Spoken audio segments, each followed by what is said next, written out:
Quant mutual fund की बात होती है, पराग पारिक म्यूचुअल फंड की बात होती है, निपॉन इंडिया म्यूचुअल फंड की बात होती है, मोतीलाल ओसवाल की बात होती है। लेकिन एक ऐसा म्यूचुअल फंड है जो पिछले कुछ साल से चुपचाप परफॉर्म कर रहा है, बिना किसी को बताए परफॉर्म कर रहा है, जिसे ऑलमोस्ट किसी ने भी नोटिस नहीं किया है। और आज सिचुएशन ये बन चुका है कि ये म्यूचुअल फंड अपने लगभग सभी कैटेगरी के अंदर टॉप परफॉर्मर की लिस्ट में आना स्टार्ट कर दिया है। म्यूचुअल फंड्स को बीट करना स्टार्ट कर दिया है, जायंट्स म्यूचुअल फंड को बीट करना स्टार्ट कर दिया है। मैं बात कर रहा हूं bank of India mutual fund के बारे में। सवाल ये निकल के आ रहा है कि क्या इस म्यूचुअल फंड का अभी के टाइम में लक चल रहा है, या इस म्यूचुअल फंड हाउस के अंदर कुछ ऐसा हो रहा है जो इन्वेस्टर्स बहुत ज्यादा मिस कर रहे हैं। इस पूरे वीडियो के अंदर हम इस म्यूचुअल फंड के बारे में बात करने वाले हैं, डिटेल एनालिसिस करने वाले हैं, इसके कुछ कैटेगरीज को भी हम कवर करेंगे। तो इस म्यूचुअल फंड के अंदर अगर आप पैसा इन्वेस्ट करते हैं या ऐसे म्यूचुअल फंड में इन्वेस्ट करने के बारे में सोच रहे हैं जिसका एसेट अंडर मैनेजमेंट बहुत ज्यादा कम है, तो इस पूरे वीडियो को एंड तक वॉच करिएगा।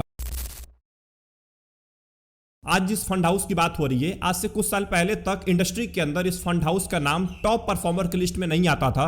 2018 से लेके 2023 के बीच में कुछ म्यूचुअल फंड्स थे जिनके अंदर लोग ज्यादा पैसा इन्वेस्ट कर रहे थे, जैसे पराग पारिक हो गया, मिराई एसेट हो गया, क्वांट म्यूचुअल फंड हो गया, HDFC म्यूचुअल फंड हो गया, निपॉन इंडिया म्यूचुअल फंड हो गया। इन म्यूचुअल फंड्स का नाम हमेशा टॉप में आपको दिखता था। बैंक ऑफ इंडिया एक बहुत ही छोटा म्यूचुअल फंड था, इसका asset under management giant fund के मुकाबले बहुत ही कम था, और फंड साइज तो कम था ही, उसके साथ इसका परफॉर्मेंस भी बहुत ज्यादा एवरेज था। इसके वजह से इन्वेस्टर्स इसको चूज करते ही नहीं थे, इस फंड के ऊपर ध्यान किसी का जाता ही नहीं था। लेकिन ध्यान रखिएगा, बैंक ऑफ इंडिया का जो छोटा फंड साइज है यही इसके लिए स्ट्रेंथ बढ़ना स्टार्ट हो गया 2022 के बाद। 2022 के बाद कुछ थीम ने बढ़िया परफॉर्मेंस देना स्टार्ट किया, जैसे मैन्युफैक्चरिंग हो गया, डिफेंस स्टॉक्स हो गए, कैपिटल गुड्स हो गया, रेलवे हो गया, पावर सेक्टर हो गया। इन थीम्स के अंदर बूम देखने को मिला, और उस टाइम पे जो बड़े फंड साइज वाले म्यूचुअल फंड्स थे ये एक्सपोजर नहीं ले पा रहे थे, क्योंकि उनका एसेट अंडर मैनेजमेंट बहुत ज्यादा बढ़ गया था। तो छोटी कंपनी के अंदर या मिड कैप कंपनी के अंदर ज्यादा एक्सपोजर नहीं हो पा रहा था। उसी टाइम पे बैंक ऑफ इंडिया ने फायदा उठाया। बैंक ऑफ इंडिया ने इन थीम के अंदर एक्सपोजर लेना स्टार्ट कर दिया 2022 से ही, और यहीं से बैंक ऑफ इंडिया का टर्न अराउंड शुरू हो गया। आज के टाइम में इसका फंड साइज लगभग 15,000 करोड़ को क्रॉस कर चुका है। इस फंड हाउस के अंदर लगभग 22 स्कीम है, एंड टोटल इन्वेस्टर्स की बात करें तो लगभग 8 लाख से भी ज्यादा हो चुका है। Bank of India mutual fund के अंदर सबसे ज्यादा एसेट अंडर मैनेजमेंट वाला फंड है bank of India flexi cap, जिसका लगभग 2600 करोड़ का फंड साइज है।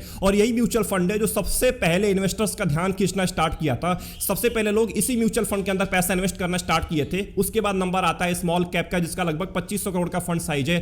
फिर ELSS टैक्स सेवर फंड आता है, फिर मिड कैप आता है, मल्टी कैप आता है। इनके अंदर लोगों ने भी पैसा इन्वेस्ट करना स्टार्ट कर दिया, और इनका भी जो परफॉर्मेंस है वो पिछले कुछ टाइम से बहुत ज्यादा कंसिस्टेंट देखने को मिला है। चलिए एक बार हम इसके टॉप म्यूचुअल फंड्स को देख लेते हैं कि उनका परफॉर्मेंस कैसा है और रिस्क कैसा है। फंड मैनेजर के बारे में बात कर लेते हैं। तो पहले अगर बात करें bank of India flexi cap के, तो इसके परफॉर्मेंस को देखिए एक बार। 5 साल के अंदर में 17% का CAGR दिया है, 3 नंबर पे रैंक कर रहा है। लेकिन 3 साल में देखिए, पिछले 3 साल के अंदर में लगभग 22% का रिटर्न लाके दिया है। पूरे फ्लेक्सी कैप में लगभग 1 नंबर पे रैंक कर रहा है। मतलब सोच के देखिए, जाइंट भरे पड़े हैं फ्लेक्सी कैप के अंदर, उसके बावजूद भी ये 3 साल में टॉप पे रैंक कर रहा है। 1 साल के अंदर में लगभग 9% का रिटर्न दिया है, जहां कैटेगरी ने केवल 1% का रिटर्न दिया है। पिछले 6 महीने में लगभग 9% का रिटर्न लाके दिया है, कैटेगरी ने केवल 1% का रिटर्न दिया है। मतलब कुल मिला के फ्लेक्सी कैप के अंदर पिछले कुछ साल से ये फंड डोमिनेट कर रहा है। Bank of India flexi cap के पोर्टफोलियो की बात करते हैं तो इक्विटी में 93% है, कैश के अंदर लगभग 5.5% के आसपास है। लेकिन मार्केट कैप की बात करते हैं तो लार्ज कैप में 46% है, मिड कैप में 17% है, एंड स्मॉल कैप में अकेले लगभग 29% पैसा इन्वेस्ट करता है। सोचिए 29% अकेले स्मॉल कैप में,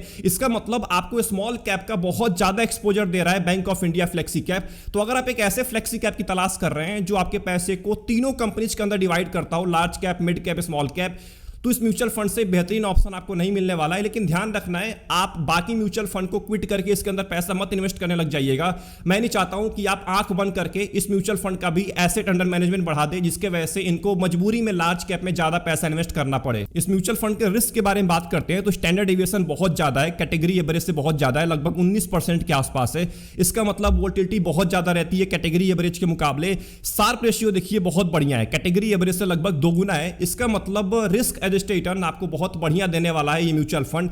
एंड अगर हम वहीं पे बीटा की बात करते हैं तो बीटा 1 से भी ज्यादा है। इसका मतलब ये मार्केट से भी ज्यादा नीचे गिर सकता है, तो गिरावट भी बहुत ज्यादा आपको देखने को मिलेगा जब मार्केट में करेक्शन देखने को मिलेगा। तो वहीं पे अगर हम इसके स्मॉल कैप कैटेगरी की बात करते हैं तो इसका स्मॉल कैप ने देखिए लंबे टाइम से 7 साल के अंदर में लगभग 28% का CAGR दिया है, 2 नंबर पे रैंक कर रहा है। 5 साल के अंदर में 19% का रिटर्न दिया है, 3 साल के अंदर में 22% का रिटर्न दिया है, 2 साल में 9% का रिटर्न दिया है, 1 साल में लगभग 15% के आसपास रिटर्न दिया है, कैटेगरी ने केवल 4% का रिटर्न दिया है एक साल के अंदर में। और देखिए लगभग 4 नंबर पे ही रैंक कर रहा है अपने पूरे कैटेगरी के अंदर पिछले 5 साल की बात करूं तो। एंड शॉर्ट टर्म में तो ये टॉप में रैंक कर रहा है। इस साल देखिए लगभग 23% का रिटर्न लाके दिया है, 1 नंबर पे रैंक कर रहा है। 6 महीने में 28% का रिटर्न लाके दिया है, 1 नंबर पे रैंक कर रहा है। 3 महीने में 15% का रिटर्न है। मतलब कुल मिला के जब मार्केट में गिरावट देखने को मिला है पिछले कुछ महीनों के अंदर में, उस टाइम पे ये म्यूचुअल फंड टॉप में रैंक कर रहा था पूरे स्मॉल कैप कैटेगरी में। इसका मतलब इन्होंने कम फंड साइज का बहुत बढ़िया फायदा उठाया है। वहीं पे अगर हम bank of India small cap के पोर्टफोलियो की बात करते हैं तो इक्विटी में 91% है, कैश के अंदर लगभग 8% का वेटेज है। कैश में ज्यादा पैसा अभी के टाइम में लेकर रखे हुए हैं। मार्केट कैप की बात करें, लार्ज कैप में 3% है, मिड कैप में 9% एंड स्मॉल कैप में लगभग 65% आपके पैसे को इन्वेस्ट करता है। Bank of India mutual fund के परफॉर्मेंस का एक बहुत ही इंपॉर्टेंट सीक्रेट है जिनका नाम है आलोक सिंह। आलोक सिंह इस म्यूचुअल फंड के फंड मैनेजर हैं जो कि बहुत पहले से इस फंड को मैनेज कर रहे हैं, जिनके पास लगभग 20 साल का एक्सपीरियंस है, 16 साल से म्यूचुअल फंड इंडस्ट्री में काम कर रहे हैं और ये पहले बीएनपी परिवास एसेट मैनेजमेंट और एक्सिस बैंक को भी मैनेज कर चुके हैं। Bank of India mutual fund का जो इन्वेस्टमेंट स्टाइल है वो बेंचमार्क को कॉपी करना नहीं है। ये हाई कन्विक्शन बेट्स ले रहे होते हैं, जैसे मोतीलाल ओसवाल ले रहा होता है हाई कन्विक्शन बेट्स, वैसे ही यहाँ पे bank of India mutual fund भी हाई कन्विक्शन बेट्स लेता है। इसीलिए आपको मार्केट से अलग रिटर्न देखने को मिलता है bank of India mutual fund का। अब सवाल निकल के आ रहा है, कहीं ये म्यूचुअल फंड क्वांट या पराग पारिक तो नहीं बन जाएगा? तो एक टाइम था जब मिराई एसेट डोमिनेट करता था, फिर पराग पारिक डोमिनेट करने लग गया, फिर क्वांट ने डोमिनेट किया 2 से लेकर 3 साल तक, फिर मोतीलाल ने डोमिनेट किया 1 से लेकर 2 साल तक। हर फंड हाउस का एक गोल्डन फेज आया है मार्केट के अंदर में और हर फंड ने बहुत बढ़िया आउट परफॉर्मेंस लाके दिया है। अब देखिए जब फंड का परफॉर्मेंस आ रहा होता है, सबसे बढ़िया परफॉर्मेंस दे रहा होता है पूरे मार्केट में, तो उसके साथ साथ इसका एसेट अंडर मैनेजमेंट भी उतने ही तेजी के साथ बढ़ रहा होता है, क्योंकि लोग भर भर के पैसा इन्वेस्ट करते हैं उसी म्यूचुअल फंड के अंदर। लोगों को ना बस एक म्यूचुअल फंड चाहिए जो मार्केट से अलग रिटर्न दे रहा हो, उसके बाद वो देखेंगे ही नहीं कि उनका इन्वेस्टमेंट स्टाइल क्या है, उनका रिस्क क्या है, उनका गोल क्या है। बस आंख बंद करके लोग पैसा इन्वेस्ट करना स्टार्ट करते हैं और यही हुआ इन म्यूचुअल फंड्स के साथ। इनका फंड साइज बढ़ा, उसके बाद इन म्यूचुअल फंड्स की फ्लेक्सिबिलिटी धीरे धीरे खत्म होने लगी। अब जो आउट परफॉर्मेंस आपको दिख रहा था, अब वो फ्यूचर में देखने को नहीं मिला। इसके वजह से लोगों ने पैसा निकालना स्टार्ट कर दिया, इन म्यूचुअल फंड्स की एनएवी गिरी। एनएवी गिरा तो ऑब्वियस ही बात है म्यूचुअल फंड का परफॉर्मेंस भी आपको डाउन देखने को मिलेगा। और अगर हम यहीं पे बैंक ऑफ इंडिया की बात करते हैं तो इसके साथ भी कुछ ऐसा हो सकता है, अगर लोग आंख बंद करके इसके अंदर पैसा झोंकना स्टार्ट कर देंगे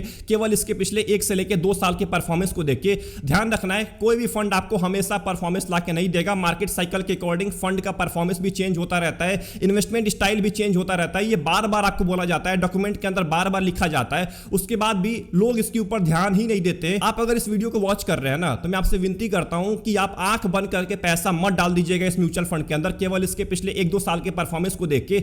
आप जिस म्यूचुअल फंड के अंदर पैसा इन्वेस्ट करते हैं, जो म्यूचुअल फंड आपके गोल रिस्क के अकॉर्डिंग परफेक्ट बैठ रहा है, उसी के अंदर पैसा इन्वेस्ट करिए। कूद फांद मत करिए, कूद फांद करेंगे आप कहीं भी पैसा नहीं बना पाएंगे, ये मेरे से लिख के ले लीजिए। तो bank of India mutual fund की जो कहानी है, ये कोई ओवरनाइट सक्सेस की कहानी नहीं है। इस म्यूचुअल फंड ने लंबे टाइम से इन्वेस्टर्स के नजरों से दूर होकर बहुत बढ़िया परफॉर्मेंस दिया है, बहुत कंसिस्टेंट परफॉर्मेंस दिया है। और मेरे हिसाब से लोग इस म्यूचुअल फंड से दूर थे तो इस म्यूचुअल फंड के लिए बहुत बढ़िया चीज था, लेकिन जैसे इसका एसेट अंडर मैनेजमेंट बढ़ना स्टार्ट हो जाएगा, ध्यान रखना है इसके परफॉर्मेंस के ऊपर भी आपको इंपैक्ट देखने को मिलेगा। इसलिए मैं आखिरी बार बोल रहा हूं, आंख बंद करके पैसा मत इन्वेस्ट करिएगा। ये म्यूचुअल फंड बहुत बढ़िया है अगर आप एक नए इन्वेस्टर हैं, अगर आप एक ऐसे म्यूचुअल फंड की तलाश कर रहे हैं जिसका फंड साइज बहुत ज्यादा कम है और आपको एक अच्छी ग्रोथ चाहिए लंबे टाइम के अंदर में, तो आप इस म्यूचुअल फंड की तरफ देख सकते हैं। लेकिन उम्मीद लगा के मत बैठिएगा इस म्यूचुअल फंड से कि आपको हमेशा ही ऐसा ही परफॉर्मेंस देता रहेगा। इसका भी एक साइकिल आएगा जहां पे ये परफॉर्मेंस नहीं देगा, अंडर परफॉर्मेंस देखने को मिलेगा। उस टाइम पे अगर आप इस म्यूचुअल फंड के अंदर बने रहते हैं तभी आप इस म्यूचुअल फंड के अंदर पैसा इन्वेस्ट करिएगा, नहीं तो आप जिस फंड के अंदर पैसा इन्वेस्ट करते हैं उसी के अंदर पैसा इन्वेस्ट करते रहिए। तो आई होप आपको इस पूरे वीडियो के अंदर bank of India mutual fund के बारे में सब कुछ पता लग गया होगा। अगर कोई भी डाउट चल रहा है इस म्यूचुअल फंड के रिलेटेड तो कमेंट खाली पड़ा हुआ है, टाइप करना मत भूलिएगा। और अगर आपको ऐसे ही वीडियो चाहिए, ऐसे इंपॉर्टेंट म्यूचुअल फंड्स के ऊपर रिव्यू चाहिए, तो आप इस चैनल को सब्सक्राइब जरूर कर लीजिए। सब्सक्राइब नहीं करेंगे तो आने वाले इंपॉर्टेंट रिव्यूज, आने वाले इंपॉर्टेंट एनालिसिस आप मिस करने वाले हैं। और अगर आपको वीडियो पसंद आई तो वीडियो को जरूर लाइक कर दीजिएगा। मिलते हैं नेक्स्ट इंपॉर्टेंट वीडियो के अंदर, अपना ध्यान रखिए, best of luck, take care.